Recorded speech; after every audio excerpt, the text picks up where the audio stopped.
Cherpulassery bus സ്റ്റാൻഡിൽ വെച്ചുണ്ടായ അടിപിടി കേസിൽ ബസ് ജീവനക്കാരനായിരുന്ന യുവാവിന് 19 മാസം തടവും 6500 രൂപ പിഴയും ശിക്ഷ വിധിച്ചു കോടതി.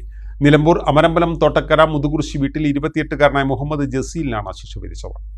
2021 ഓഗസ്റ്റ് 26 ഉച്ചയ്ക്ക് 3:20 ചെറുപ്പശ്ശേരി ബസ് സ്റ്റാൻഡിൽ വെച്ചാണ് കേസിനാസ്പദമായ സംഭവം നടന്നത്.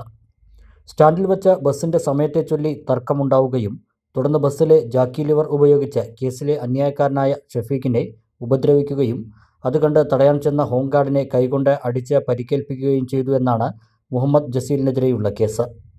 അന്ന് ചെറുപ്പശ്ശേരി ഇൻസ്പെക്ടറായിരുന്ന എം സുജിത്താണ് അന്വേഷണം നടത്തി കുറ്റപത്രം സമർപ്പിച്ചത്. മുഹമ്മദ് ജസീലിന് 19 മാസം തടവും 6500 രൂപ പിഴയും Ottapalam additional district and sessions judge ശിക്ഷ വിധിച്ചപ്പോൾ രണ്ടാം പ്രതിയായ അഫ്സൽ എന്നയാളെ തെളിവുകളുടെ അഭാവത്തിൽ കോടതി വെറുതെ വിട്ടു.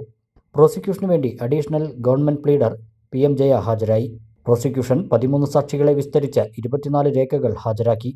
CPO കൃഷ്ണപ്രസാദ് പ്രോസിക്യൂഷൻ നടപടികൾ ഏകോപിപ്പിച്ചു.